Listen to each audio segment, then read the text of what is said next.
Okay, great. Good morning, everyone. I hope we are okay, which I believe we are. So, last week we covered the database design.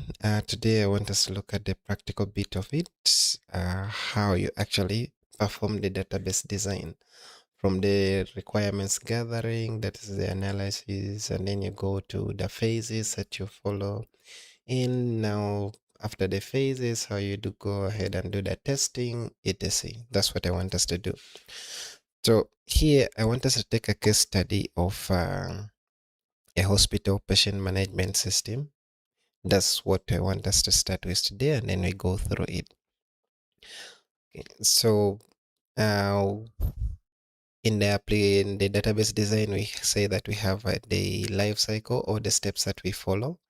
And the first one is the planning phase, which has a goal. And this goal, we have to go ahead and identify the goal of our system, which is the hospital patient management system. What exactly do we want to do? So here we want this system to be able to store the patient's information, record the doctor's assignments, and then track patients' treatments and also the discharge dates for the different patients. The stakeholders in this case would be the receptionists, or maybe say the general doctors at the front desk, or maybe say the doctor responsible for receiving the patient, registering their signs and symptoms, or maybe say just receiving the patient, showing them where to sit, then forwarding them to the general doctor who will be there to capture the patient's signs and symptoms and then takes them to the next step. Then the doctors and then the administrators of the hospital. Those are some of the key stakeholders that we want to look at in this kind of a system. So the different approaches, again, like we said, we have the top-down approach and then a bottom-up approach. So in the top-down approach, we probably go ahead and start from the general requirements. In this case, what do we want to achieve? We look at the goals. Tracking the patients, tracking the doctors, managing the appointments, and then the treatment dates for the patients. So those are the general requirements or the top features that we have for our system. Now we can go ahead and break them down into other smaller tasks. When we break them down, we shall identify the different entities that exist on those general requirements. Like for instance, in tracking down patients, what we need as an entity in this case will be the patient that we are tracking. Then the doctors whom we are going to assign a patient to, and then the appointments which will be linked between the doctors and then the patients, and also the treatment for the different patients. So those are the different entities that we can have in our database system. So for each and every entity there, we go ahead and break them down into their attributes or into their simpler properties. For the patient, maybe say the patient can have a name, age, contact, location, etc. Then the doctor is also going to have a name, and then maybe say just for now, just the specialization. Then for the appointments, we're going to have the date of the appointment, the time, and then the patient responsible or the patient who has booked the appointment, and then the doctor who has been assigned that particular appointment. Then on the treatment, in the treatment here, we're going to look at the diagnosis, okay, like the disease which the patient has been diagnosed with, then the medication, or in this case, the prescriptions, the medicine which they have given to that particular patient. Then in the bottom up approach, we start from the bottom here and then we go up from the simpler pose. Like for the patient, we look at there.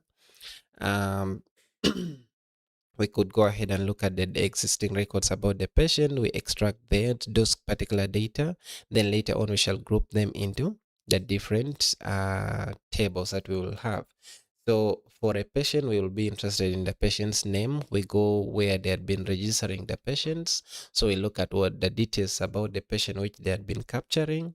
Then also we go to let me say the registry for the doctors at the hospital, or maybe say for the administrators at the hospital, for the treatments that had been done at this particular hospital. So we look at the details which had been recorded for, let's say, a doctor, let's say a patient, let's say a treatment.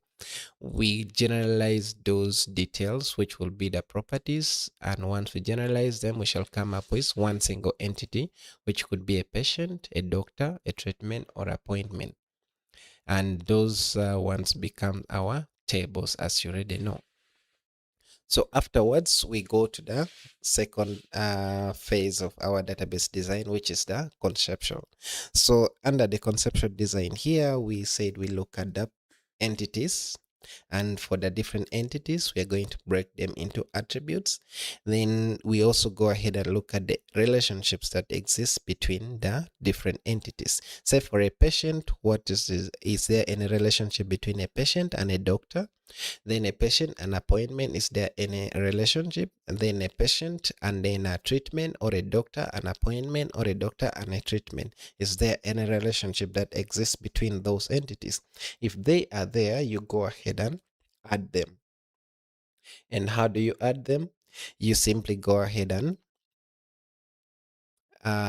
look at the relationship, and you put the relationship between them. Like for instance, in our case here, we have a patient and an appointment. So the patient goes ahead and books an appointment. The appointment is going to be booked with a particular doctor that is involved. Okay.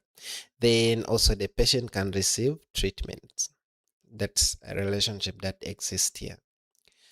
Okay, so next we can have maybe say a patient and a doctor. Then we go ahead and say maybe say a patient is assigned to a particular doctor. Okay. Um, okay.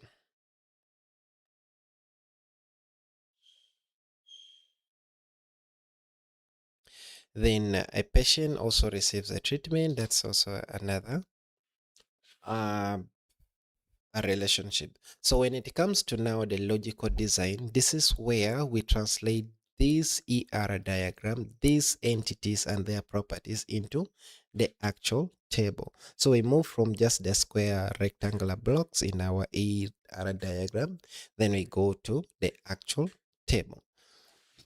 So our table is going to look something like this. For every entity that we have in our design here, we're going to turn it into a table.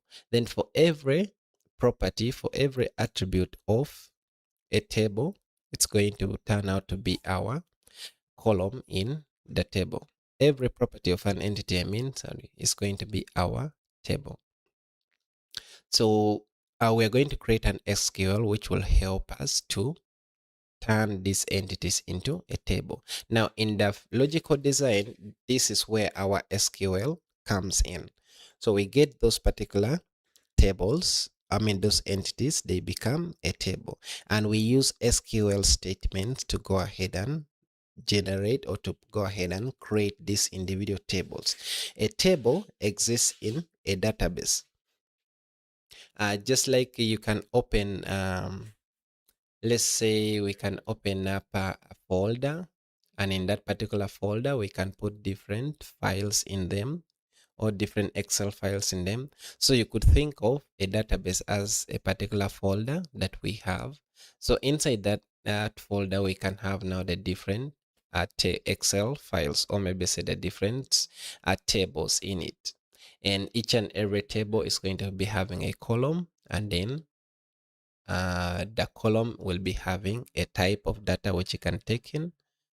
And that's basically what we looked at the very beginning. I hope you still remember that. If you don't, please go ahead and check out.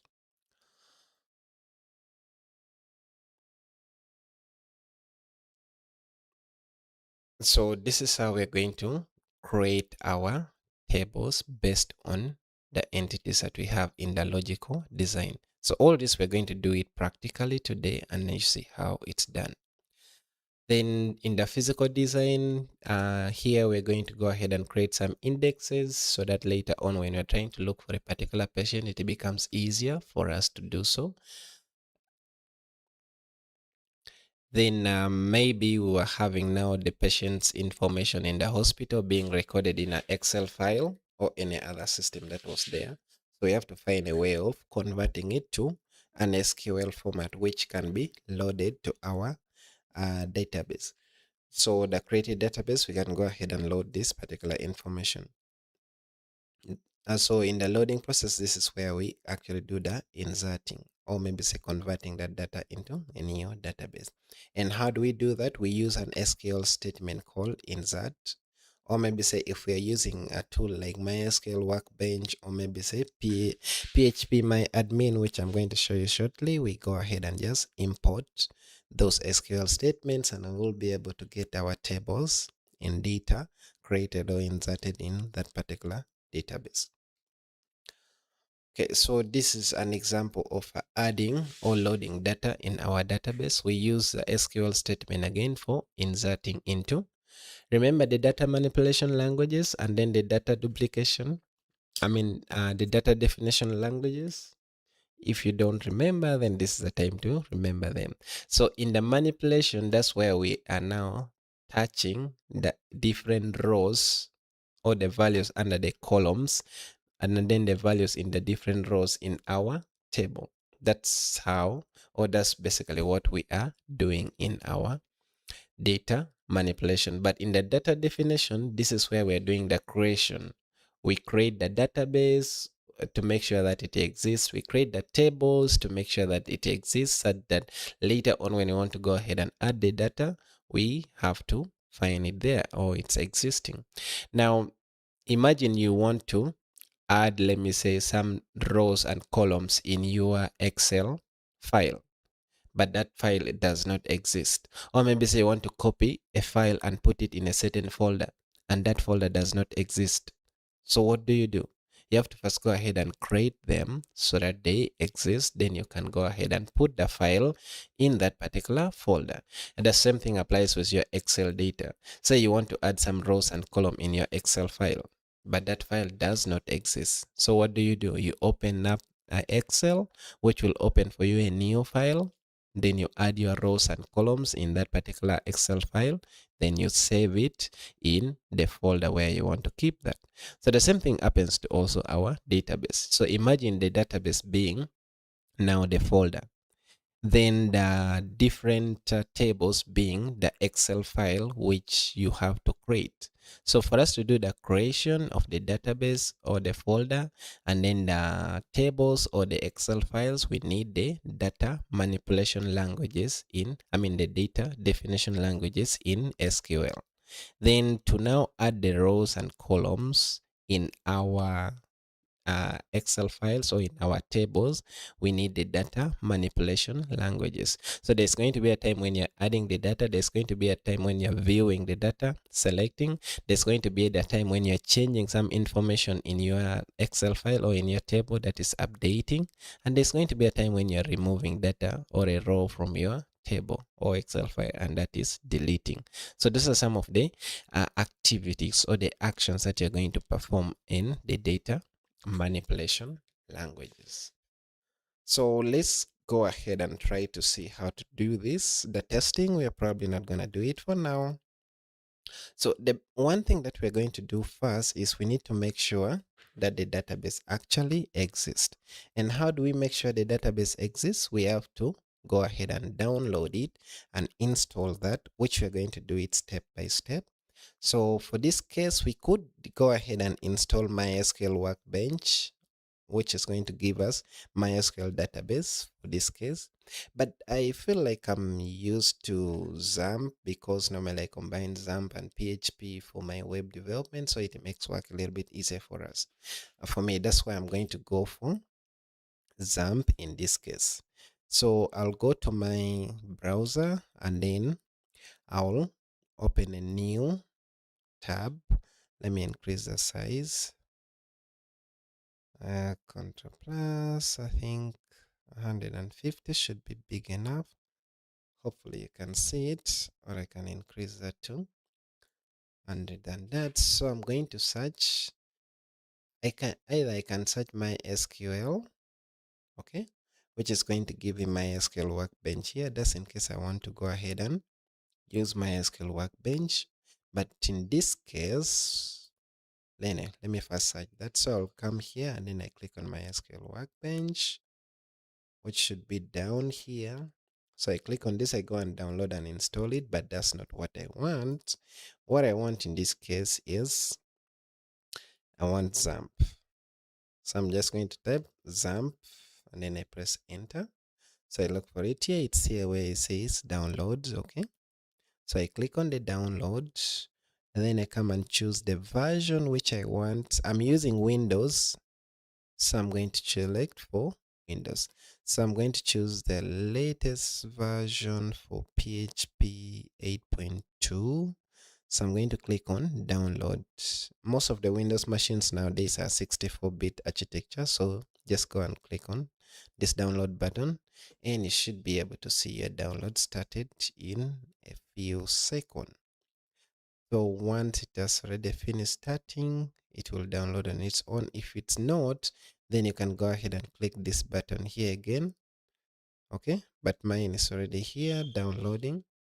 So in about here it says 2 minutes. This one depends on your your internet speed. If yours is faster, it's going to take a shorter time. If yours is not fast, then it's also going to take a long time. Now, as our database gets downloaded, for some reason, seems like I have another one already. Let me show more. I actually have XAMPP already downloaded here. So since XAMPP is already downloaded, all right, I think I showed you this already. So once it has downloaded like this, I'm going to click on it, open the folder. Give it a second to finish up. Okay, so I point on it here, then I click on this folder icon to open up a folder for me where it's downloaded. So it's actually downloaded right here. Okay, so it's right here. Now I can click on this.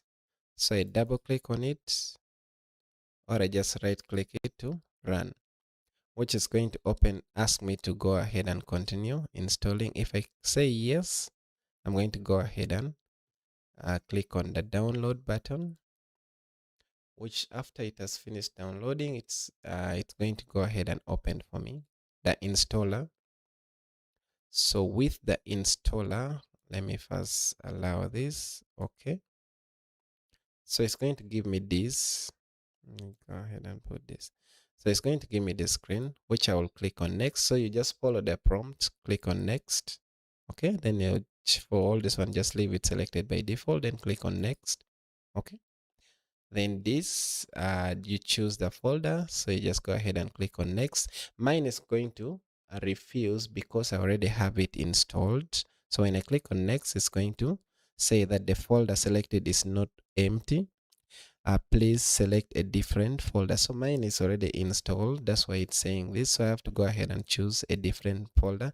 Say I want to install it in another folder, say slash XAMPP2.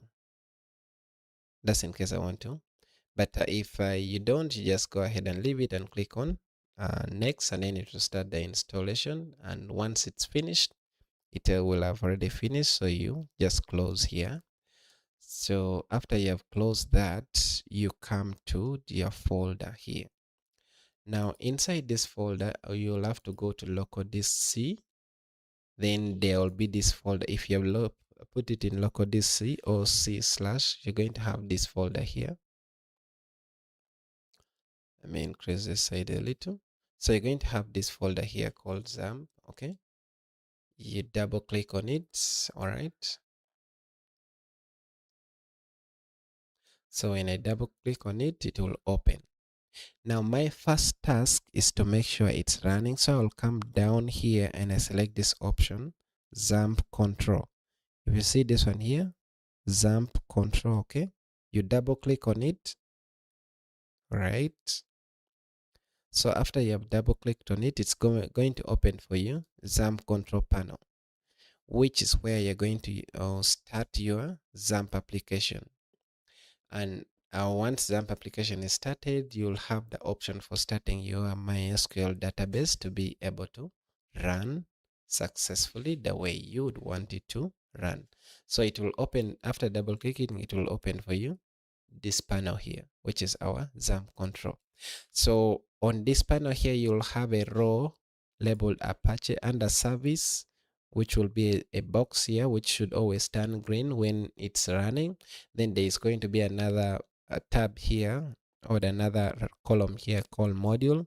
And under module, you'll see Apache, MySQL, which is what we're interested in, FileZilla, Mercury, Tomcat. Okay. Then the PID, that is process ID, you don't need it for now. The port, you also don't probably need it for now. Then the action column here is what we need. Okay. So you're going to go on the row where the module is MySQL. Okay. Then you follow that row and you come to under action, the button on the same row where MySQL is, that button start, you click on it, okay, which is going to start for you your MySQL service. So once it turns to green, it has a green background like this, it means MySQL is successfully running. Now, if it's already successfully running like that, you can now go ahead and access your MySQL, which again, you have two ways of doing that. You can go to the dashboard, the web browser part of it on the dashboard, and you use it for running. But in my case, I want us to go the long way, which is writing the command on our own, like by ourselves. So how do we do that? You come to this folder again, okay? Then let me say you are starting from here, you open this, then you came to local disk C, then on XAMPP you clicked on, double click on XAMPP, it opened for you this particular folder. All right, so once it has opened for you this particular folder, let me put it here so that they are on the same level. You look for here, okay, you're going to look for MySQL where it is found right here, okay, which is going to be around here. So you double click on it. After you have double clicked on it, you're going to go into this folder called bin. Okay. So inside the folder called bin, you should be able to see something like this. MySQL, which should be around here. You should be able to see something like this. If you can see this, then come here where you see this PC local DC slash XAMPP, then MySQL, then bin. You click around here, like right here. Once you click, it's going to highlight that. Just do one thing, type CMD. Once you type CMD, you click enter. It's going to open for you a command prompt inside that particular folder where there is MySQL. So you should be able to see something like this. But if you don't want to do so, there is another way again that you can go ahead and do this. And that other way is simple. Let me close this. Okay, I'll just come to the search here. Then I type CMD. CMD, which is going to be a short form for command prompt. So after that, I'm going to see command prompt right here. So I click on command prompt with this black box here on the side. I click on that, which will open for me my command prompt. So in the command prompt, let me first minimize it. I can go ahead. Let me first increase the size. So on the command prompt, what is open is basically a folder. So I have to go back to this C. I have to go to where I'm only seeing C:/ the backward slash. Okay. And how am I going to do that? I go to CD.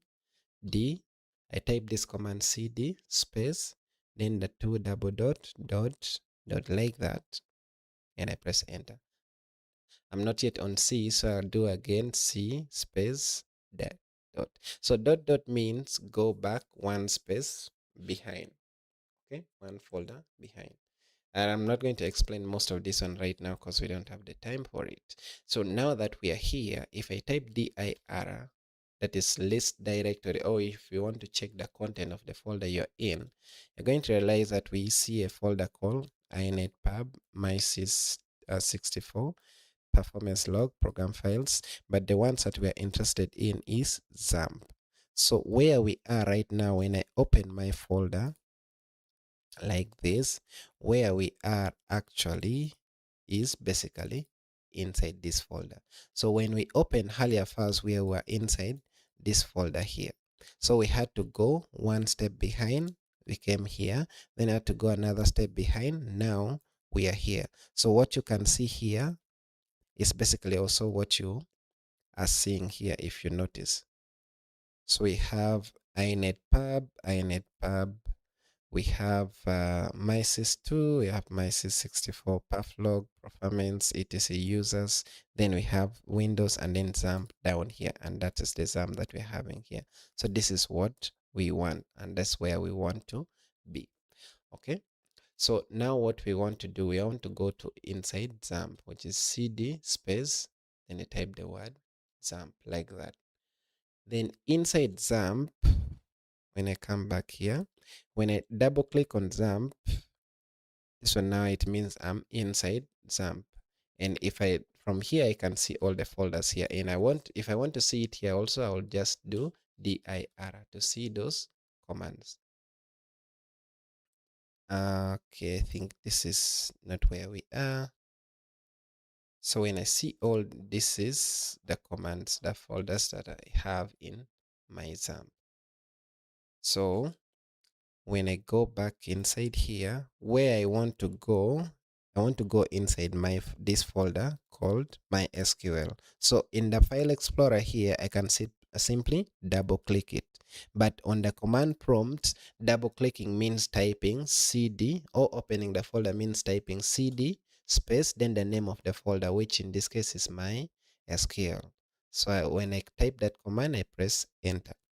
So after pressing enter, it will open, or it will take me inside that folder, MySQL. When I'm in the file explorer, I would double click on it, double click, and then it will open for me, backup, bin, data, etc. If I want to see those details, I can type still the command dir, which is list directory, and it will show me backup, bin, copying, credits, data, etc, which is exactly what I'm seeing in my file explorer right here. So these are the contents which I'm seeing here. Now inside this folder, I want to go to another folder called bin. So to go to another folder called bin here, I can simply double click on the file explorer, and I'll just double click on it to open for me this folder. But on the command prompt, I have to type cd space the name of the folder, which is bin. Then I press enter. So once I press enter, it will take me inside this folder, which I can see its detail list directory using dir, and it will list for me all those details. So there are so many things, API, MSL, all those, which is basically what I'm seeing right here. So once I'm already in the bin folder, I can simply access MySQL commands. This MySQL here is what I want to run, this particular command, which is able to start for me my SQL service. Okay, so I need to make sure my SQL service is running, but for now I don't have it running. So to do so, I'll type the command MySQL, which is basically this particular command that I'm seeing here, MySQL. So I type this very name, which is having a type application. I type that particular name here. Then for every MySQL command that you type, you have to tell us the user of that particular database. Because every other every other database has a user. So this is kind of like a permission uh, clause, or maybe say a security guard here, that whenever you want to access, maybe say you create a folder on your computer and you set a password to it, such that every time somebody wants to open that folder, they must first identify themselves who they are. And in this case here, we also have to identify ourselves who we are. So if I just type MySQL like this and I press enter, it's going to refuse. Why? Because I've not specified the user. Because this by default is picking the name of this computer to be the user of this particular database, or maybe say for this particular service, which is not true. But the known user in this case is called root. So when you are installing your um, XAMPP, I believe that you didn't enter anything else. Okay, you just allowed it to go with the default password, the root, and then the password empty. So I'm going to say MySQL, then I use a hyphen u to mean user, and this user is going to be root. Then password p, hyphen p means password. I'm going to say no password, so I just press enter. Then it's going to still ask you for the password again, but just go ahead and press enter, meaning there is no password. So once I press enter, it should connect me now to my MySQL database like that. So right now I'm connected to my SQL database, and I can now go ahead and create my any database that we want. So the MySQL relational database system is now connected to me. It's going saying that I'm on the connection ID with 9, and this is a welcome message for me. So I can type a command. Once I type a command, I must end it with a semicolon or a slash backward slash G. Now here, every time you are working with any database, where you see here, this bracket where you see none, it must be having the name of the database you are working with. If you don't have any database name there, then it means you are not yet connected to the any database there. So here it has none. Okay. So what we are going to do now in this case, we're going to go ahead and try to create a database so that we be able to use this particular database. Okay, so for our system here, we said it's a hospital management system, which is going to be having this kind of tables, like the patient's table. It's going to be having the doctor's table. It's going to be having appointment table, etc., and then the a treatment table. The foreign keys and the rest, I'm not going to implement them right now, because you may not understand everything at the moment. All right. So let's go ahead and try to create our database first. So according to our data manipulation, data definition language, to create a table, to create a database, we use the command create. So if we want to create a table, we are going to use the command create table followed by the name of the table. If we want to create a database, we're going to say create database followed by the name of the database. Okay. So maybe the first thing that we need to do, we are going to first try to see how many databases do exist in our uh, current MySQL database here. So there's a command that we use for showing our database, which is just simply show databases. Okay, then you end it like here. Remember, this commands ends with a semicolon or a slash g. So make sure every command that you have typed, once you're already ending and you're finished typing, you have to enter the semicolon. So when it run that, it shows us the current databases which are there. We have the HRDB, we have the information schema. For you guys who will just install it for the first time, you're going to see only information schema, MySQL performance schema, PHP my admin, and probably test. These other two, HR and then HRDB and mm, yes, Oscar.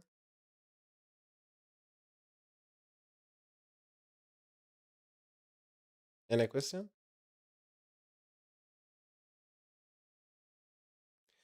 Okay.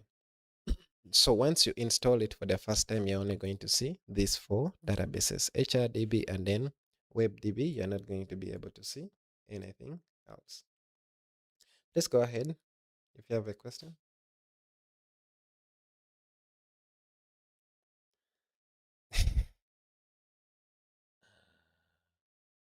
Okay, so where should we start from? Where did you get lost?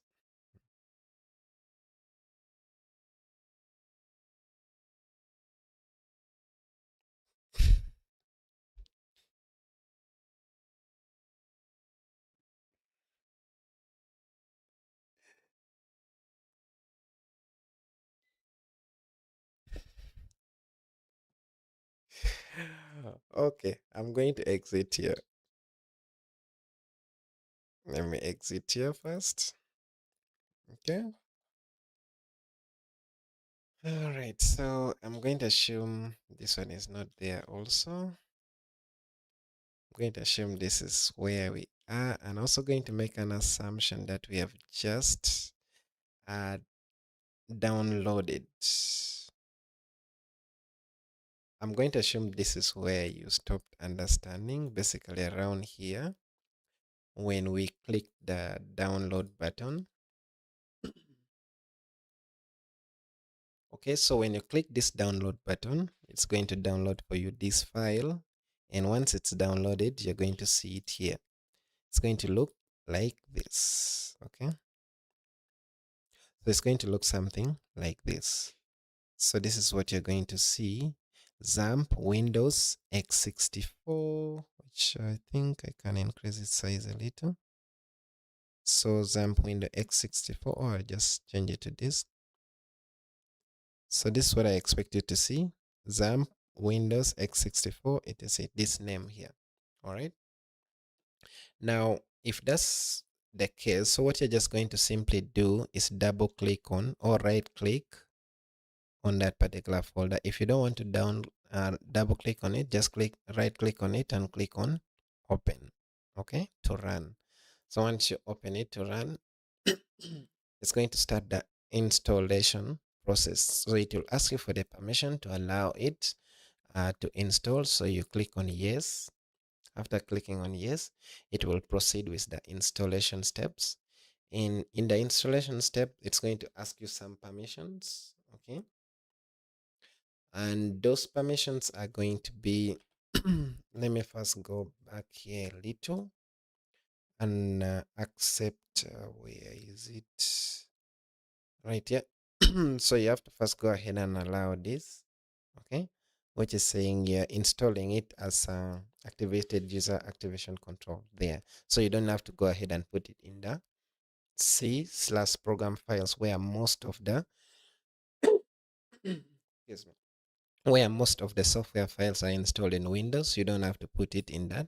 So when you're going to choose the folder location where XAMPP is supposed to be installed, just follow the steps here by clicking next, next, next. Then when it comes to where you're choosing the folder destination here, you go with the default, the one that I will show you here, which is C/XAMPP. Then you just go ahead and continue clicking next.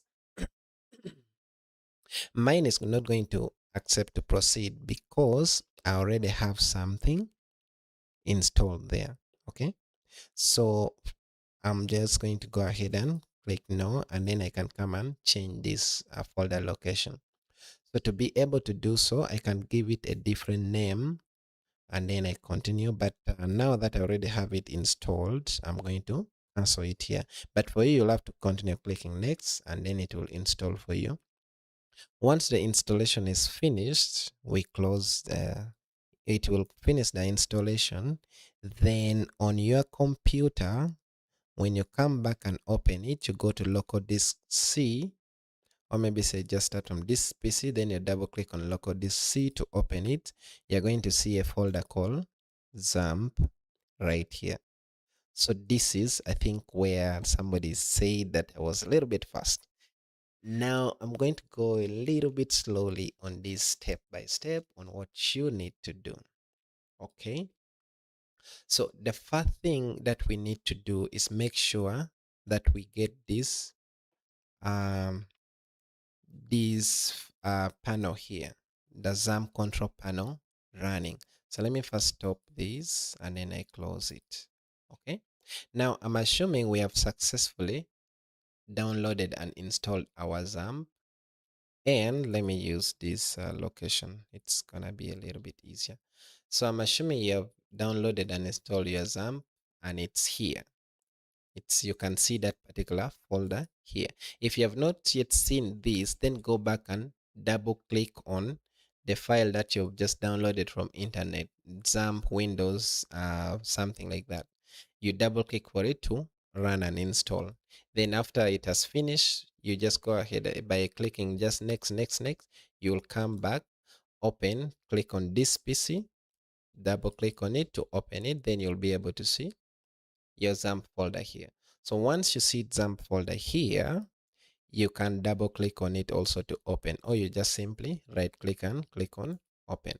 All right. So you're going to see everything right here. The first thing that you start with is to run the command XAMPP control, which will open for you the XAMPP control panel where you'll be able to start your MySQL service. MySQL is a service. It's like you want to see the registrar, but the registrar is not yet available. His office is closed. So for him to, for you to access him, the office has to be open. So the same thing is also going to happen for our XAMPP control here. When I want to open it, I'm going to double click on it or just right click on it and click open. Okay. Either of those two options, either you double click or you right click and click open. So once you open XAMPP control by double clicking here, it's going to give you this particular panel here. Okay.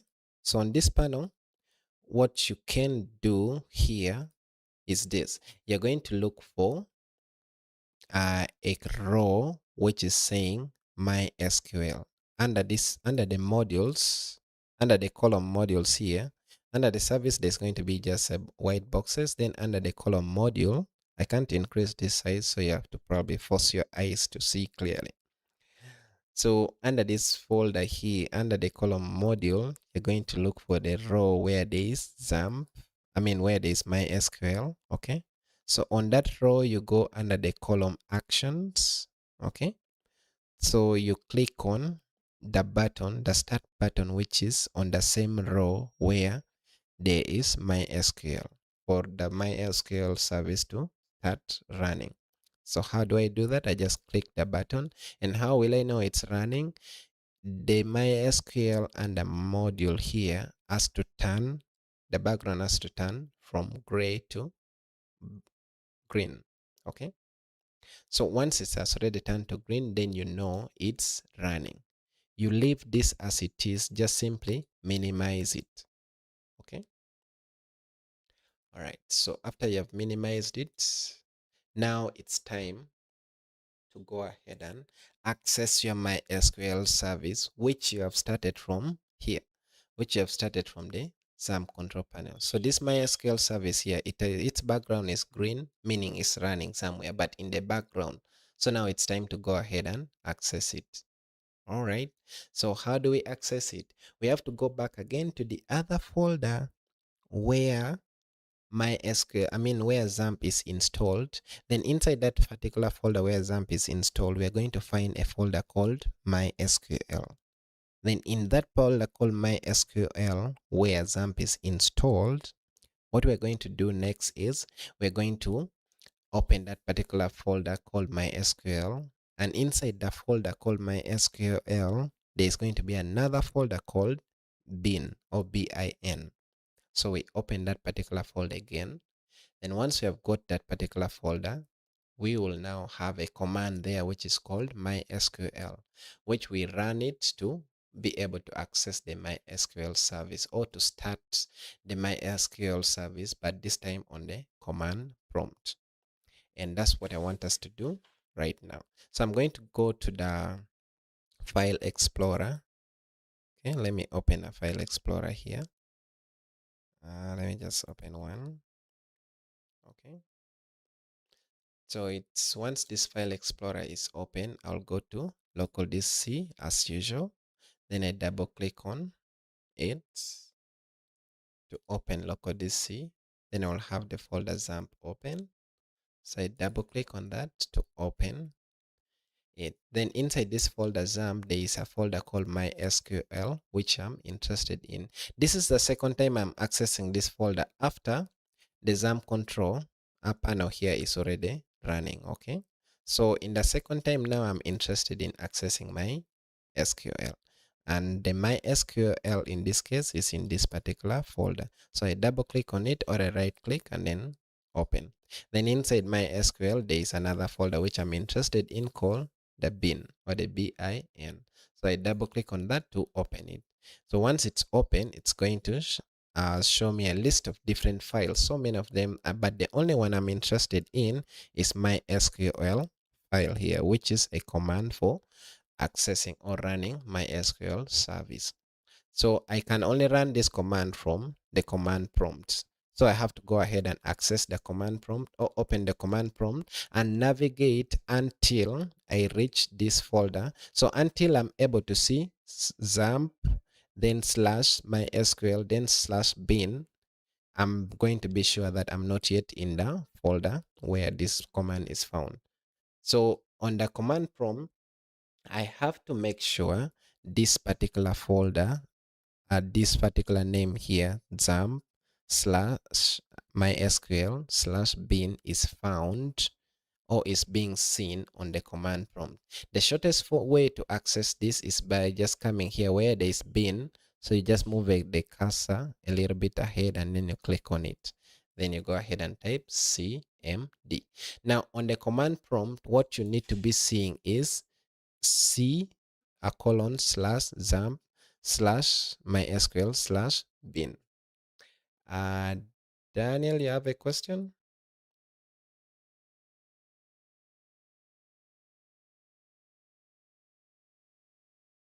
And then it's probably your network. I think it should be your network, but I believe every other person is seeing it. Because me, I can see it in my other device. So maybe say try to access your a better network somewhere. Okay. Okay, like I was saying, on the command prompt, you'll be able to see C colon for backward slash XAMPP backward slash MySQL backward slash bin, showing you that you are in this exact folder. So inside this exact folder, we shall have this command that we shall run now to access our MySQL service. But again, as I mentioned earlier when I was first, MySQL service needs you to be a user who has been created. It's like you're trying to access a system, but you don't have an account in that. So you probably have to first go ahead and create an account or use an account which is already existing. And for us, we have an account which is already existing, which is by default is the root user or the super admin user or the master user, or maybe say the one who has both the control. Okay, so we can use that. If we don't want to access the command prompt here by just typing CMD and we press enter, which will open for us the command prompt, and we should be able to see this CMD, then the C, then slash them slash this. So this is the same folder where we are in right here. This is the same folder, but now this time we have accessed it from the command prompt. Another way to access it from the command prompt is by going to the search here and then you type CMD and you look for command prompt, which is here. You click on it to open. So once it opens, let me increase the size a little. Oh, let me see if I can do this. So once you open it and you increase the size, by default it opens for us in the users folder, which is not where we want. So we have to go back by typing cd double dot, which is just going back, then another cd double dot. So right now where we are, it's the local disk C that we have opened, and it has, I would say that it has things like it has say in these program files, the program files again, users, Windows, but then what I'm interested in is XAMPP. All right. Okay, so here I'm going to use the command cd, which simply means change directory. So change directory to the folder which I want, which in this case is going to be XAMPP. So the name of the folder you're entering here, you must be able to see it among the folders right here. When you type the command dir, then you press enter, you must be seeing that particular folder right here. If you don't see it among the dir folders, then it means you are not in the right location. So you probably just have to go the other way of accessing it from the folder. So I'm going to type cd space XAMPP. Then inside the XAMPP, we said we have another folder called MySQL. So we go to cd space MySQL. cd space MySQL, which is the name of my folder. Then inside MySQL, if I check it, I have a folder which I'm interested in called bin. Let me clear my screen first. CLS. So I'll go now to bin, cd space bin, which is bin. So once I now press enter, I'll be able to now have my MySQL command available. So I can now go ahead and run that particular MySQL. All right. So how do we do that? We run the command MySQL, but like I've said, we need to have an account. So the -u simply means the user name. Okay. So you enter your username, first type -u. So it's MySQL space hyphen or minus sign, then u without a space between them. Okay, there's no space between the minus sign and then the letter u, and the letter u is a small letter u. Okay, so it's MySQL space hyphen u, then space the username, which for our case it's root, and for your case also is going to be root, until you go a little bit into the advanced level. Then you can go ahead and start changing these users to something else. But for now, for your case, just stick to root. Okay, don't bother about with creating a new account for a different user. Then space, we put again hyphen p, which means password. Okay, so hyphen p. Now, if I have the password, I can simply put it here. But now I don't have it. I'm just going to leave it there. And then I press enter. So once I press enter, it's going to ask me for the password again. So since I don't have a password, I did not set any password during the time I was installing XAMPP, I'm simply going to go ahead and click enter again. So I click enter first. Now it's asking me for the password, but I don't have a password. So I'm just going to simply go ahead and click enter again. Then it will immediately connect me to the MySQL database service. So right now I have my computer open. Now I can go ahead and create my folders and create my files. Then now I can put content in my files. So creating the files is simply creating the database. Creating the folders is simply, creating the files is simply creating the tables. Then I can create also a folder, which is simply means creating a database. But before we go ahead and do that, we can, maybe there is already a database we have already created earlier when we access this system. So if the database is there, we can go ahead and check on it. So let's type the command show space. What are we showing? We want to see if there are some databases available. So I type database. Okay. So all of your SQL commands always use capital letters for that. Okay. Then for the name of your table, for the name of your database, make sure they are small letters. Okay, when I press enter, it's going to list for me the available databases in this system.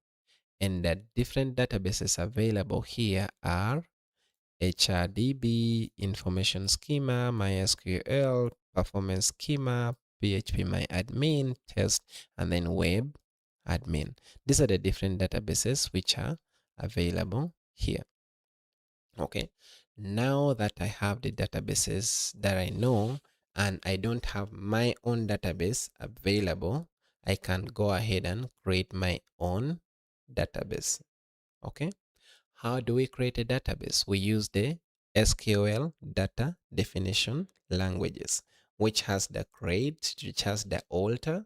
Okay, So this time around, we're going to first create the database, and I ask you for our system, which is the hospital management system. What hospital patient management system? What is going to be the name of our database?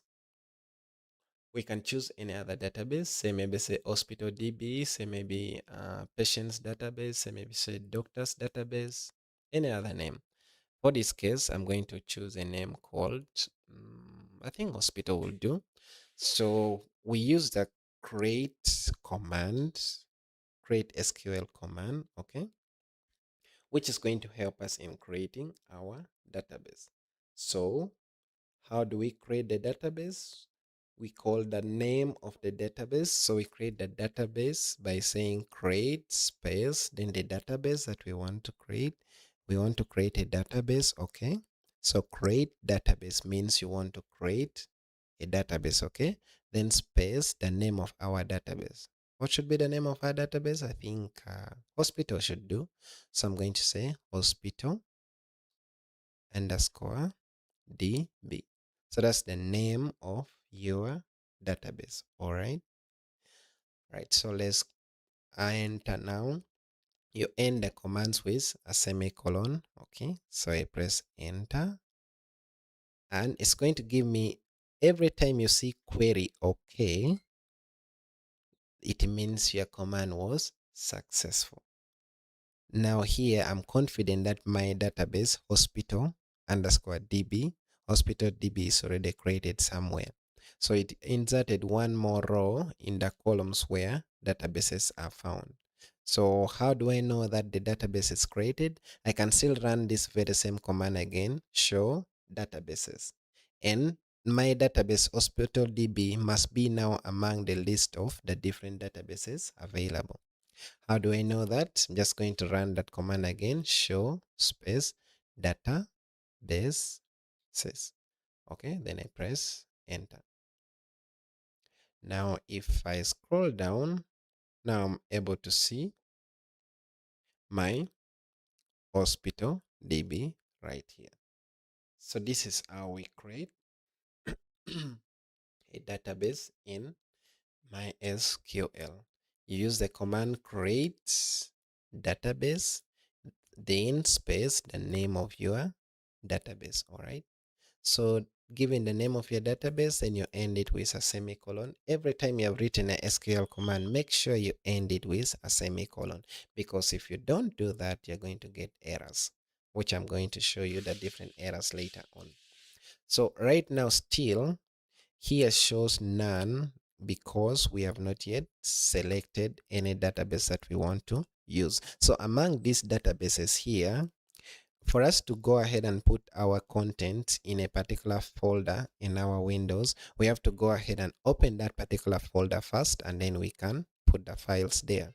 So the same thing also happens in MySQL database. If you want to put any tables, or maybe say if you want to change any data which is in a particular table in any database, we have to make sure we are connected to that database, or maybe say we have access to that particular database. So our hospital DB here, I expect its name to be here, not seeing none. So anytime you're seeing none here, it means you're not yet connected to any database. And any name which you're seeing here other than none, it means that's the name of the database you are currently connected to.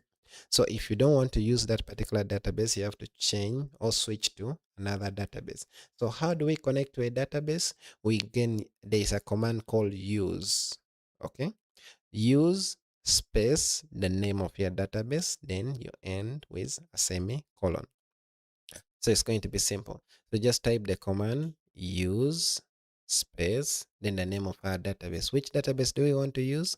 Hospital DB, the one that we have just created. So hospital underscore DB is what we want to use. So we press enter. So after pressing enter, now I see the command here, the output here saying database changed.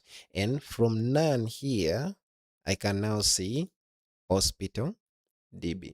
So this shows that I'm now connected to a database called hospital DB. Okay. Any questions so far?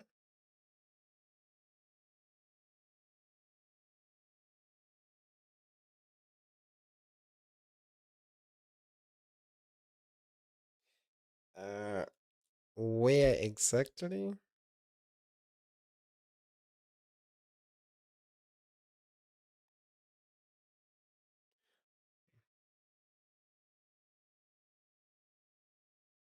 That's the installation probably.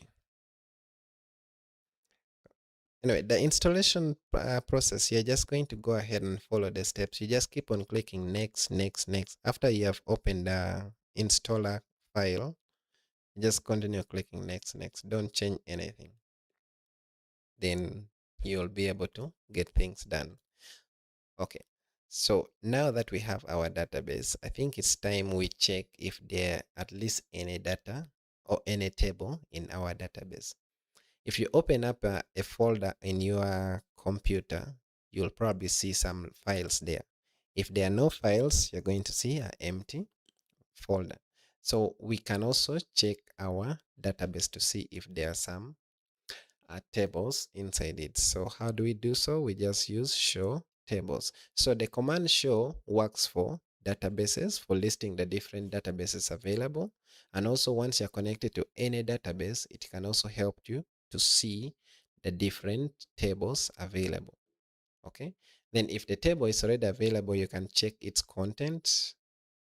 So now we see that we have an empty set.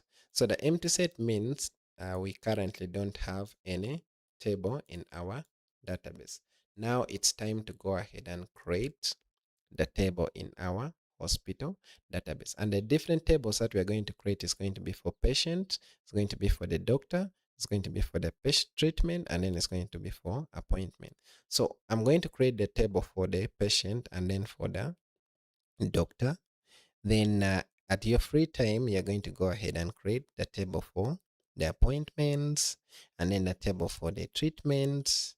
Okay. Then later on, you'll insert data to them. But for now, we're just going to create a table for the patient and then for the doctor. Okay. So our patient's table is going to be having the ID. I mean, the patient's ID as a column is going to be having a name as a column, is going to having an age as a column, and then the contact and the address of that particular patient. Then in the doctor's table, we're going to have the doctor's ID, the name of the doctor, the specialization of the doctor. All right. That's the only thing we're going to be having in our case. So let's go ahead and do that. So how do we create a table? First thing first, we go ahead and use the command create. What are we creating? We are creating a table. If we are creating a database, this name would be database, right? But now that we are creating a table, this name is supposed to be table. So create table space the name of our table. So the name of your table, always make sure it's small letters. If there are more than two words, you join them with a underscore table, like say patient's database or something like this. That's in case we have two words in our name.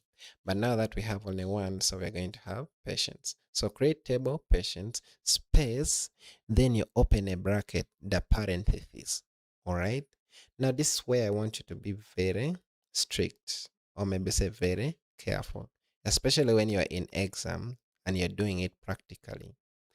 Any mistake that you do in this step, it will mean you have to restart the creation process again. Even if you have made the mistake at the last step, you will still have to go ahead and repeat from this very line here. Okay. So now I've already opened my bracket. The next thing is just pressing enter. I'm going to press enter like that. Now here is where I start listing my columns. Just as in our slide here, we have all the columns with their data types listed on the different lines. We're also going to follow the same approach so that we don't make mistakes. But we can go ahead and put everything in one line, but it won't be readable. So I don't want that. So the first column that we shall have in this table is going to be patient's ID, or I can simply call it ID. In space immediately after the patient's, I mean the column name, you have to tell us the type of data you're going to keep in that particular table. In this case, we're just going to put numbers. So for numbers, we say the type is int. All right. Then space. Um, I want it to be unique. So I don't want any other patient to have the same ID. And also, I want this column here to be unique for all these other table here. So that's why I'm using the keyword primary underscore key. All right. So once you've already finished the name of your table, then for the rest of the columns will just be the name of the column and then the data type. The primary key is only assigned to one column, but it's not a must anyway. Some other columns do not have like name, int, and then when you come here, date, time, they don't have the primary key. Okay. So when you press enter here, now I'm making a mistake intentionally so that you know what always happens. And you now again, once you press an enter, when you put a comma and then you press enter, assuming we have made this mistake here and we want to go ahead and correct it, we cannot go back. So what we have to do is just finish this with an error. And after we have finished with an error, we can now go back and repeat that. So how do we do that? Let me just assume this is the end. So I'll finish it here like this and I press enter. So it's going to give me, this is your first error that we are having. So you have an error in your SQL syntax. Okay. So this error is not very clear and detailed like in C++ or in a language that you're looking at. So you have to be a little bit knowledgeable about this thing. So it's saying on line number 2, they check the manual corresponding to, let me just minimize these cells a little. So this is the whole thing. Check the manual that corresponds to your MariaDB server version for the right syntax to use near. Okay, listen, near. Then you put the colon here near the closing bracket on line number 2. So we go and check our command on line number 2. This is the first line.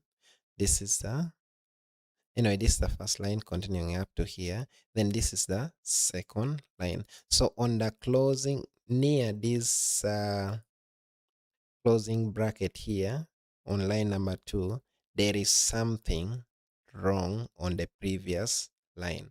So this is a previous line, and what is wrong here is that the primary key does not have an underscore. So for the primary key, when you want to write a primary key, is the word primary space key, not primary underscore key. Okay. So that's one of the errors that I wanted you to look at so that you get used to it. Okay, now let's start it again. So because there is an error already there, so it's create a table. Then the name of our table is patient. Okay, space, open the bracket, then we press enter. Now we enter the name of our column, which in this case is going to be patient underscore ID. All right, space, what is the type? It's an integer. Space, is it primary key or not? Yes, it's a primary key, so I'm going to say primary space key, not underscore this time round, comma. Then I go to next.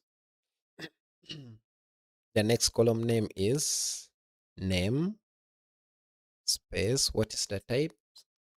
It's a varying character. It's, or let's say it's a text. So a string, for this case, it's not a very long text, or it's not a very long sentence. So I'm just going to use a type called varying character or varchar. And you can also go ahead and specify, you can specify the total number of characters that you want the maximum number of characters you want to be put under column name. So that value of n in the bracket gives you the total number of, or the maximum number of characters you can put under the column name. So if somebody's name has more than 20 characters, like and here you have just put, I want to keep only, let's say 50 here. So if somebody's name has over 50 characters, 50 letters, it's going to refuse. Remember, we also count even the space in the name. So if maybe say your name is, whose name is here? Let me see somebody's name which is long. Okay, if your name is Winifred Auma, if this total name, if we count like in the name Winifred, we have WINNIFRED. If we count all these characters and they are more than 50, and yet we have just said that the maximum number of characters should be 50, we are going to get an error. So we're going to say that, okay, we're going to put characters or letters of alphabet, but they should not be more than 50. All right. Which other column name do we have? Age and then contacts. So age, age, the age of a person is always a number. So look at what I'm doing. For the data types or the type of value, we're going to put under the name of a column. And I mean in a column, those type I'm putting them in capital letters. But the name of columns, I'm putting them in small letters. The SQL command create table, it's in capital letter, then the name of the table is small letters. So I want you to follow that syntax so that you can understand them better. Then last is we are going to have it contact. So contact, still we're going to put it as a varying character, all letters of alphabet, which this one here we can also still put like because sometimes the names of the phone numbers can have +256, so that's why we put in the character. Okay, and there's no phone number which is more than 15, so I think 15 is just okay. Then maybe say let me add address of a person, which is also a varying character. This one can be a little bit longer, so let me put 50. All right, comma. Okay, now one thing again, once this is the last one, if it's the last column, then don't add a comma. Okay, make sure you don't add a comma if it is the last one. Yes, please go ahead.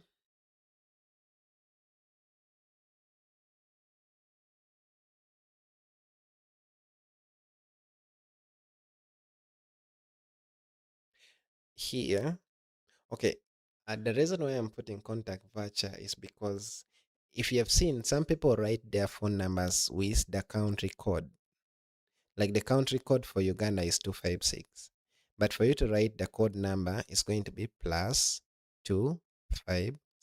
Then the phone numbers the phone numbers, the country code replaces the 0 on our phone number. So if 0771 and I want to put it with a country code, it's going to be +256, then 771.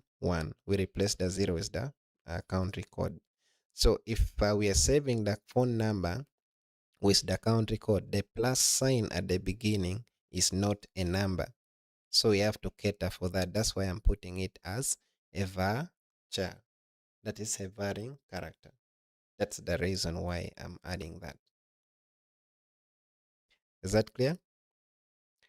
Okay, now I'm saying if this is the last column, then you don't need to add a comma. You just go ahead and close. Remember this bracket that we open at the beginning here, we have to close it at the end or in the last line. So in the last line, I'm going to press enter like this, then I close my bracket. And this is the end of my SQL statements. So the end of my SQL statement, I have to end it with a semicolon. Okay. Somebody's hand is up. You have a question? Oh, you're done. Okay, fine. So let me now press enter and I expect my table to be created. So here I have, every time you see a query okay, then you should start smiling. And if it's in exam, then you can go ahead and now start smiling because you know at least you have gotten that particular marks. So you can add it to the marks you're going to score. But if you can't see a query okay here, but what you're seeing is this one here, error something, well, you should start crying. And when you're getting out of the practical exams and most of the things you are seeing is error something, obviously you should not eat that day because you have failed. At least this one here, you know it before you come out. That is the problem with the practical exams. Some of you are lucky you're not going to do the practical exams today. I mean, this semester. Actually, most of you. You're kind of lucky, but not everyone will be lucky next time. Okay, so that is how we create the first table. Please go ahead if you have a question. Yes, please.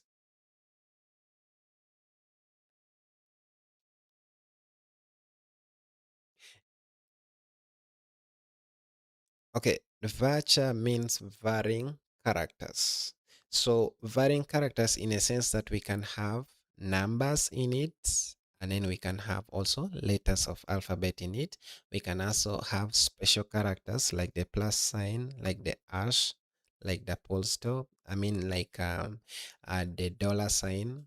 So that is what varying character mean. So varchar in full just varying character. The var is varying, then the char in this case is character. So we can be able to keep letters of alphabet, special characters, numbers still in this particular column. That's what it means. So in your notes for the introduction, which I believe I shared, you should be able to read about data types there. And under data types, you're going to see, and you are going to see text or varying characters. Then for the numbers, numerics, you're going to see integer, floats, and then decimal. Then for the time, you're going to see the dates, then the time, etc. Okay, let's create the next table, which is doctor's table. And doctor's table, we're just going to give him only 3 columns. Okay, so again, we do the same thing. We start with the command create table. Okay, then the name of our table, which is going to be doctor space, we open the bracket, then we press enter. So now we can start listing the column names for the doctor's table, which the first one is doctor's ID underscore ID. Okay, then we said it's a number integer and it's a primary key. Okay, primary key. There is something again which I should have added, but let me not add it. Maybe we want the numbers of the every time we add a new doctor, we want this column ID to increase itself by default without us entering it. So you could go ahead and add another keyword called auto increment, which we have not added it there, and now I'm not going to add it here for now so that it doesn't confuse you. So next is the name of the doctor. So name space, it's a varying character. Okay. Then you're going to say this name should not exceed 50. And also the doctor's specialization. Maybe he is an ENT or maybe say he's a general doctor, etc. So under specialization, we're also going to say the specialization is going to be a varying character. And we can put maybe say it's just 30. Okay, so this is the last column, and in the last column, like I've said, we don't add a comma. All right, so we just press enter, close the bracket. Which bracket? This one here. So we close this bracket. So the last line that I expected to put is the closing bracket and then a colon, I mean a comma, a semicolon, I mean. So we press enter and we see a query. Okay, so now we have a correct and table, or maybe say we have our table already created. So now that in this particular database, hospital DB, when we show the tables now, we should be able to see the tables that we have created. Earlier when we run, I remember here when we ran right here, when we ran show tables, we had an empty set. But this time around, we are not going to see an empty set. We expect to see our tables that we have created. Okay. And that's what we have. So these are our 2 tables now that we have created. When you go ahead and add the other 2 tables, now you're going to be having more tables added here. So instead of having only 2 rows, you're going to be having more than 2 rows. So for the individual tables, you can actually go ahead and check the details of your tables. Maybe say you want to know the columns of the tables, maybe say the columns in your table and their types. Okay, you can go ahead and look at, or maybe say show all those tables. All right, and now we use a command called describe to go ahead and list the details of our tables, or maybe say the names of the columns in our tables, etc. And here is going to be helpful, maybe because when you are entering here the column names, you probably specify the wrong type, or maybe say you went ahead and forgot the type. All right, so we can go ahead and add that right here.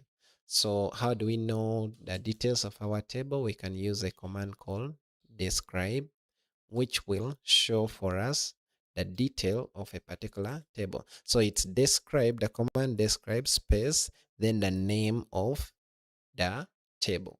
So the name of my table is doctor. So when I press enter, I expect to see the columns in my table, which is basically the fields. So the columns, these are the columns in my table. Then their data type, which I'd put. So for instance, this one here is integer. Every time you use int as a primary number, the default value is always 11. Then it's a varying character, size 50, varying character, size 50. Not null. The null here, it means simply that when you are entering, or when you are inserting data in this table column, I mean in this table doctor, should this column here be empty, or it must contain some data, or it must contain some value?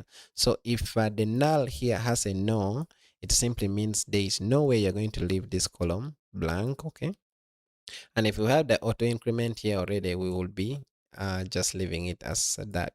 But then if it has a yes and a null, it simply means we can add a new doctor and we forget their name, or maybe say we forget their specialization. So here it simply means you can add a doctor without a name.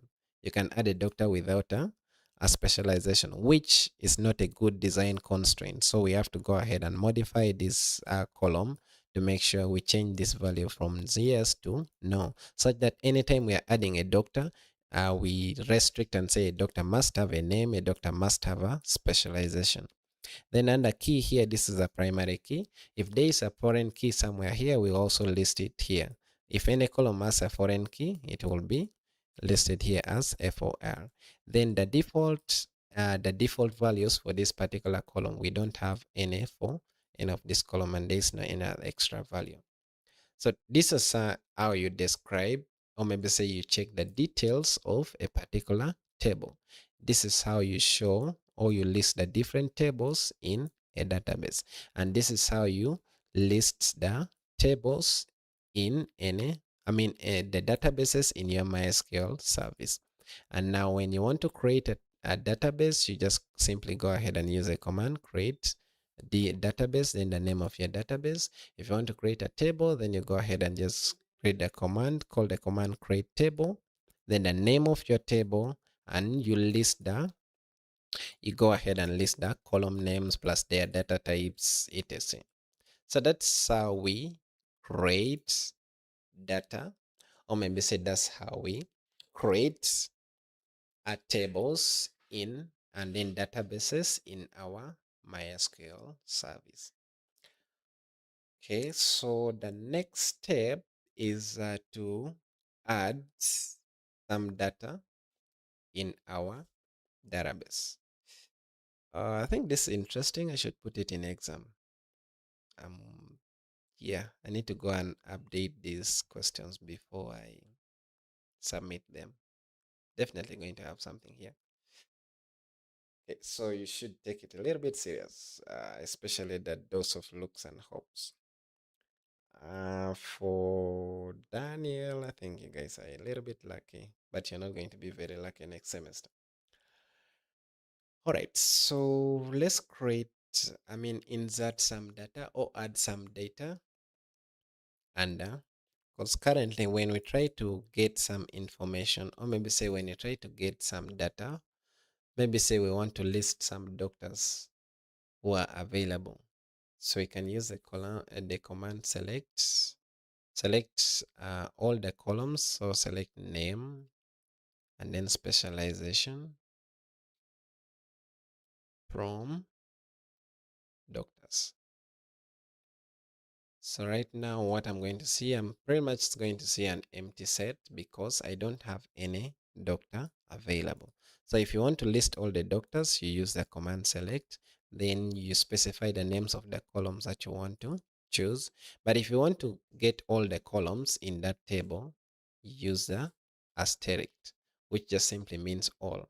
So select all from space, then the name of our table, which is doctor.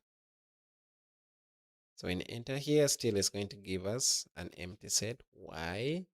Because we don't have any doctor available right now. So if you want the doctors, we have to go ahead and add the doctors.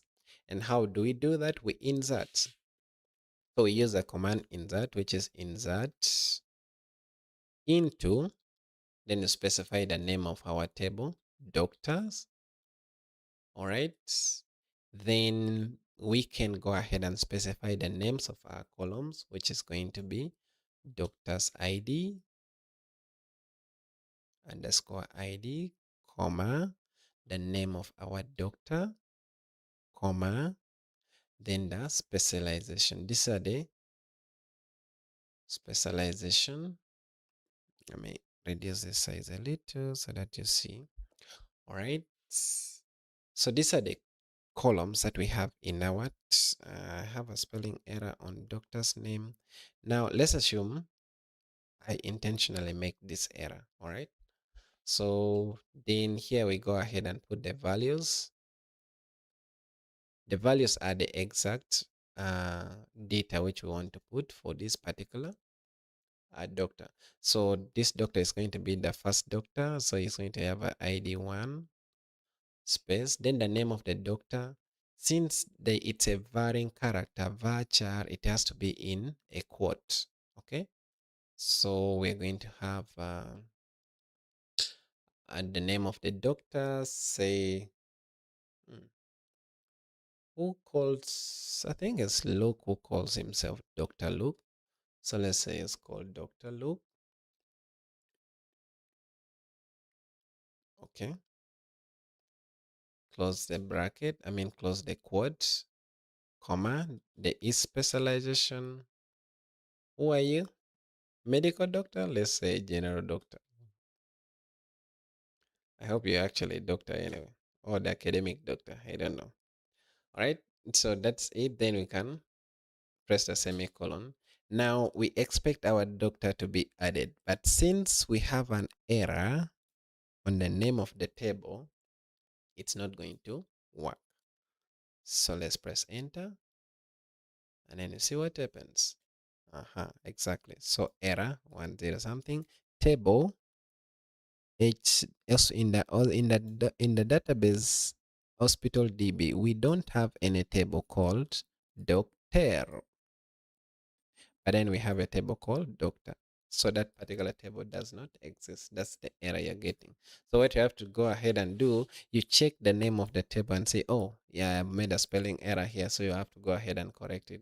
Now, unfortunately, we have to go ahead and add that, rewrite that SQL statement again. So insert into doctor, then specify our column names, which is going to be doctor ID, then another column is name, then another column is specialization. All right. Then enter, we specify our values. So this is the syntax that you'll have to follow. So we just put Dr. Luke, okay, comma is a general doctor, and then we terminate with a semicolon, then you press enter. And it says now we have another error right here, spelling error, you see. So specialization, so we don't have any column called specialization. Now that is what you will be doing during your, now imagine you're in an exam and probably the invigilator is saying it's time up and now you're getting these errors. So I believe you'll be able to I don't know. But anyway, just try to always make sure that you're very careful and you don't make these silly mistakes. Okay. It's good that you're seeing these errors right now when you're still having time to correct them, etc. But later on, don't give this luxury because you won't be having that particular time. So the general doctor, any column which you gave it a type a varchar, or maybe you gave it a type a text, you have to put its value in a quote. So you open a quote and you close it. So now, like you see here, we are seeing query. Okay. And the number of rows affected, 1. So it simply means we have added 1 a value in our doctor's table. Let's go ahead and add another doctor. So you say insert into, say doctor, and columns available there. We have doctor underscore ID, the name, then the special line says specialization. Okay, then we can now go and put our values. And by the way, you can actually go ahead and add more than one doctor at a time. Let me show you how to do so. So we just press in values like this. Okay, type the word values space, then we enter the first value, which this time now is going to have an ID 2. Okay, and the column is going to be this one here, Dr. Hope. Is there Dr. Hope there? Okay, so then is an ENT. Okay, she's an ENT. Then comma, that's in case you want to add more than one doctor. Okay, comma, after you have entered the values, see values, then you open the bracket, you enter the value for the first column is ID, so we enter the ID of the doctor, comma, okay, then the name of the comma, the next column is the name of the doctor, you enter it, but this time in a quote, then comma, the next column is specialization, so you specify the specialization and you close this bracket for the first value. Then for the second value, we put comma, let me put enter to put it in the next column, I mean in the next row or the next line, open the bracket, then the ID is going to be 3, comma, the name of our doctor is going to be where Solomon. Okay, so that's going to be our next doctor, comma, what is his specialization? Maybe say he's a neurologist. Okay, and then we close this bracket. If we have another doctor that we want to add, close this, put a comma, then you add the next doctor. Say that particular doctor is going to be doctor number 4. And who is that particular doctor? I would say maybe say it's Dr. Winifred. Okay. And who is her? She's a radiologist. Okay. Space that. Now, if we are done with the doctors, we just end with a semicolon. So this is how you add more than one doctor. If you have only one doctor, this is how you add it. Just specify values, then the name, the value for the doctor, and you end it with a semicolon. But if you have more than one doctor, you enter the first doctor data, like the ID, then the name of the doctor, then the specialization, then comma, you go to the next line, you press enter, then you enter the value for the second doctor. If you have another doctor, you put comma again, you press enter, then go to the next line and enter the value. Remember, the values are supposed to be within opening bracket and closing bracket.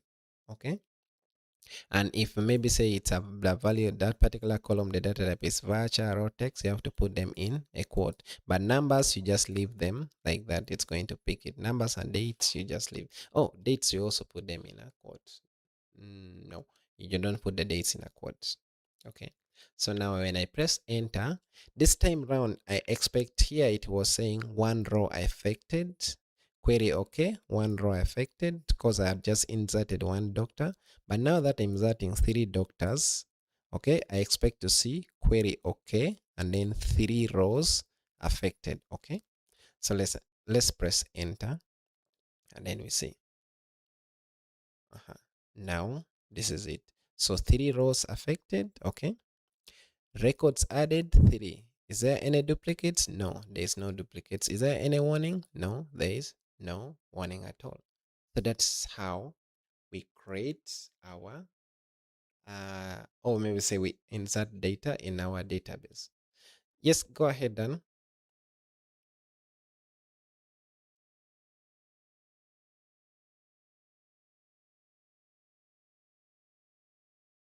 Mm,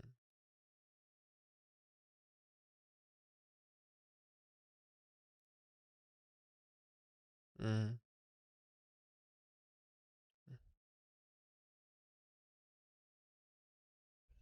mm,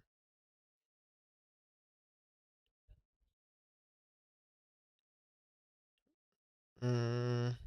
You were breaking. I didn't get the question. You said after I've entered that, then I press enter, comma, then I press enter, then what? Mm, mm, mm,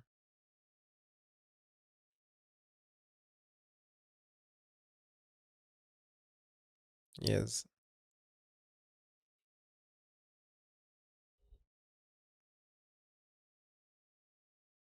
Mm.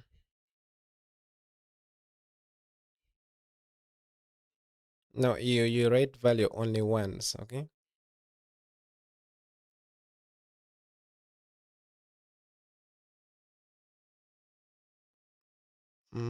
No, what you do, you just write values one time at the beginning, okay?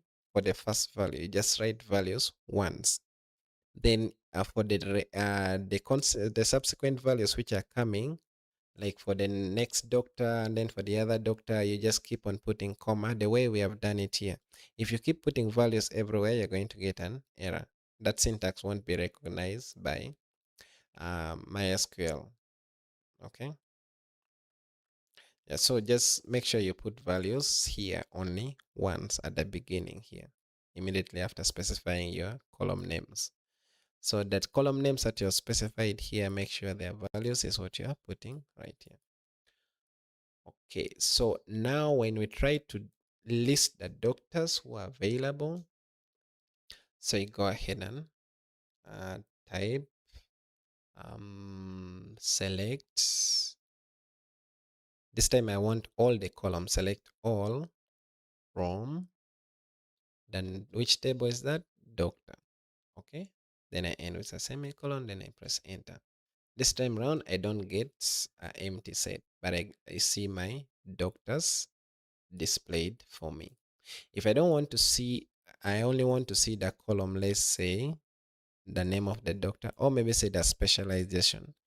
Instead of putting the star here, I'll just mention the column name. Say I want to see only the name of the doctor and then the specialization of the doctor without their ID.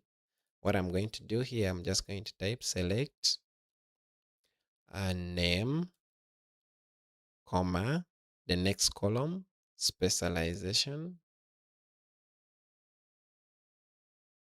Then I say from space, the name of the table, which is doctor.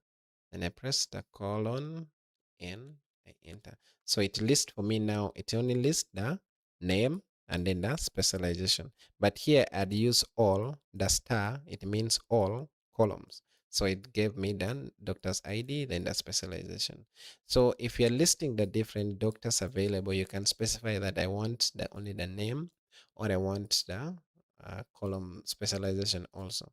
What if we just want to see just the column specialization? So we're going to say select space, the name of the column specialization from the table doctor. Press that and then you enter. So this time around, it only returns for me the column specialization. So we have general doctor, ENT, neurologist, and then a radiologist. Okay.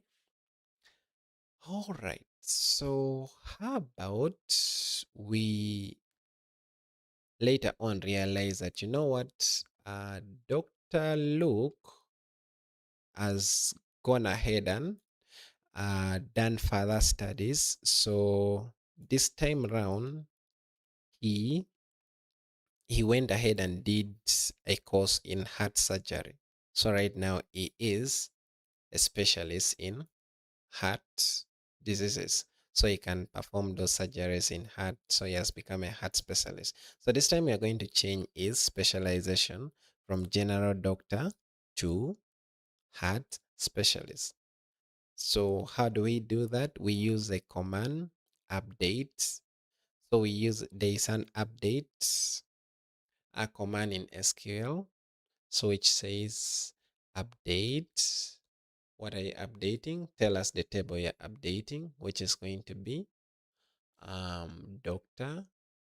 Okay. Enter. So what exactly are you updating? I'm going to update the specialization column. Okay. Specialization column.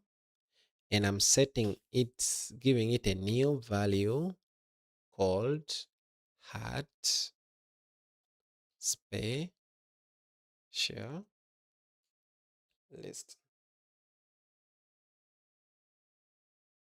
Okay. So then I'll put another enter. If I just put it like this and I put a semicolon, it's going to go ahead and replace all the doctors. It's going to give them the value heart specialist, which is not what I want.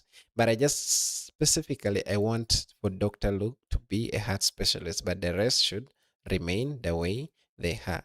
So I'm going to pick the doctor's ID. So I'm going to say that only go to the table for doctors and specify, or maybe say change the value of specialization to heart specialist only for a doctor which has an ID 1. Okay.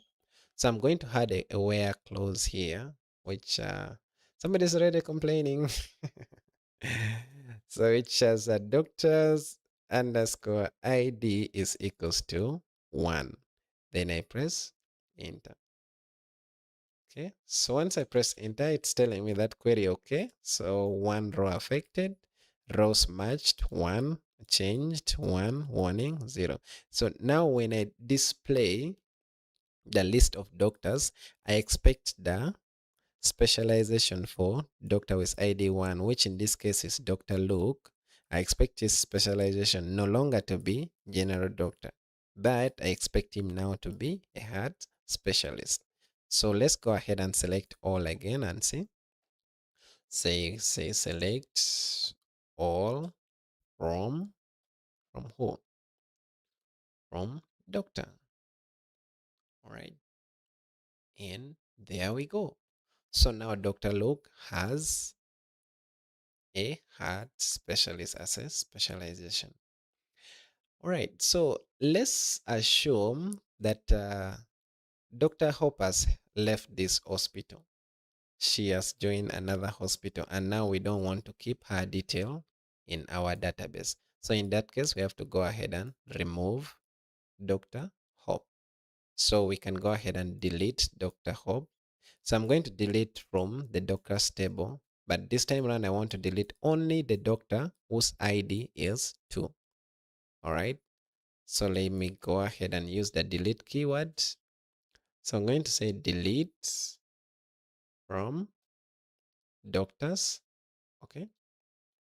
Now this is where a problem is going to come. So when I just type this delete from doctors and I just press enter, it's going to go ahead and delete all the doctors in the doctors table. So this is how you go and get a job in, let me say, any organization, and then they ask you to update the remove some employer from the finance, or maybe say the payroll, and you end up deleting every other employees, you are going to be fired and sent to jail. So you have to be very careful. This time around, we want to only delete a doctor whose ID is 2. That is for Dr. Hope. So how do we do so? Instead of putting the colon first, there we have to put a where clause first, and then you say for a doctor whose ID is equals to 2. So if there is a doctor whose ID is equals to, go ahead and remove that particular doctor. So it says query okay, one row affected. Now when you list the different doctors available, select all from doctors. We don't expect to see Dr. Hope anymore because she has already left our hospital and we have removed her detail. And now that's what we have. We have only Dr. Luke, we have only Dr. Solomon, and then Dr. Winifred. That's basically how you go ahead and play around with this simple stuff in our MySQL database. Yeah, you can do a lot of things, but this is the basic skill that I wanted you to have before you go for your exams. The people of DIT, you have actually a full semester of doing this, so you don't have to worry about that. But for my BCE class, I needed you to first have this practical skill before we run off, or maybe say before I sign you off. So some of these practical skills, you may need them, especially when you get employed and you tell them I did database. So I'm going to share a recording. I've recorded this video. I'm going to edit and share with it. So you sit back, rewatch again, and follow it step by step. Now, this time you're going to do it at your own pace because there is not going to be any other person. So you look at the things we have done here, you'll hear the explanation, you do it the way it's supposed to be done. If you get any error, come back to the video, watch it again, then go back and redo it until there is no another error. Because if you follow everything here step by step, there's no way you're going to get an error, and there's no way you're going to get stuck anywhere because everything here I laid it plain, though my explanation was a bit faster. But if I did so because I know I'm recording it and I don't want the video to be so long, but still it has taken about 2 hours or less, so it's still long. But at your free time, go ahead and watch the video, which I'm going to share the link later, because it's going to help you. And still, you're going to find this in exam, something related to this. So you need to go ahead and watch it and give it your time. And on probably, is it Saturday? It's going to be there for you. Okay. Any question on this? If you don't have any other question, then I would prefer that we end it here for today. I know it has been a long one, and somebody here, who is that? Yeah, I know it's a long one, Hope, and that's the reason why I decided to record it so that you can still come back to it and watch, and then you'll be able to now comprehend it in bits. So you can watch it again in the evening, you go back tomorrow again, and then watch it, and the whole of the week you'll be doing that. But make sure as you watch it, you're doing it practically, so that much as you're going to be doing it in a paper, you have to first go ahead and write it down somewhere as your practice. So you get this, and now get now another context. Let me say, maybe say an inventory management system. So you go ahead and extract the different entities which are there, and then you say, okay, on this inventory management system, how do I create a table? How do I create a database? Which are the different tables? Which are the different columns? What are the types I'm going to give to this particular database? I mean, for this particular column. So you go ahead and ask yourself those questions and you practice it. You'll be able to get this. I know that. Yes, please go ahead.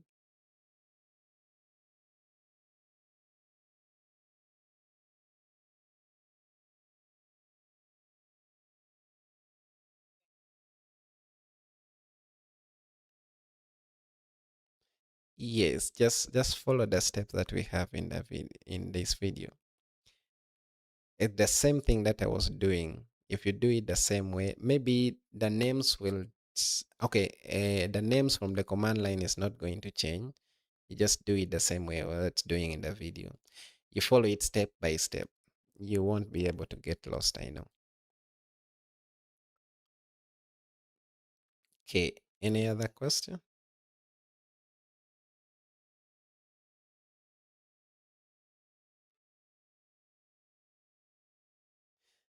It depends. When you want to go to the command prompt straight, you go to the search bar down there on the taskbar, and then you type CMD to search for it. Then it will give you command prompt. You open it. Then now you go ahead and navigate to the folder, XAMPP, then MySQL, then bin. Then that's when you can run the command MySQL -u space root, then -p, then you press enter. But if you want to get it from the folder, you have to go and open the folder called XAMPP in your local disk C. Then from the folder XAMPP, you go and open a folder called MySQL. Then inside the folder MySQL, you go and open the folder called bin, bin. Then once it's open, I up on top of the file explorer where you see the folder names, the XAMPP, the MySQL, the bin. Towards the end of MySQL, the bin folder, you click on it. Like, let me just show it. So if maybe say you had started from here, local disk C, double click on it, then you come and open the folder called XAMPP. Then you look for MySQL, which is here, double click on that. Then in the folder bin is here, you double click on that. So here where there's names of the folders XAMPP, MySQL bin, around here, just bring your cursor right here and then you click on it like that. And as it's selected just like that, type the command CMD. You type CMD and you press enter. It's going to open for you the command prompt right inside the folder where you are. So now you can go ahead and type your command for connecting to MySQL service, which is MySQL hyphen space hyphen u for root, for user, and then you say space, the name of the user is root, space hyphen p for your password. You don't enter any password, just press enter. Then when it asks you for to enter the password again, you just simply press enter and it's going to connect you to MySQL. Okay, that's basically what you can do. So either way, if you don't want to do that, again, like I've said, you come here on the search, okay? Click on the search, then you type CMD. It's going to highlight for you CMD here. You click on it, okay? Then it's going to open for you a folder which looks like this. This time round, you first have to go back up to where you're seeing only C colon forward slash, okay? And how do you go back? You type cd space dot dot, then press enter, then another cd space dot dot, press enter. So now when you're seeing only the folder, I mean only C here, then this forward slash, it means you are right inside local disk C. It means you are right inside here. So now you can go to XAMPP, okay? cd space XAMPP. Then once you get that, then you go to cd space MySQL, which is right here, okay? Then once you're inside MySQL, again, you type cd space bin, then you'll be inside the bin folder. So cd space, let me maximize this. So cd space XAMPP, okay, which will take us inside XAMPP. So from inside XAMPP, we can go to MySQL, then I press enter. So cd space bin, which is inside the folder MySQL. Now here, we can go ahead and run our MySQL command just as we had done earlier. Say root, then password, enter that, then you enter your password and you press enter. Okay, that's basically how you would do so. Great. So, any question? Oh, that's enough. Okay, and I'm making an assumption that that is enough. So, have a good day. Enjoy. Until next time. And by the way, success in your practice and also preparation. Good luck. So I'm going to end the class for everyone. Is that okay? Hopefully it is.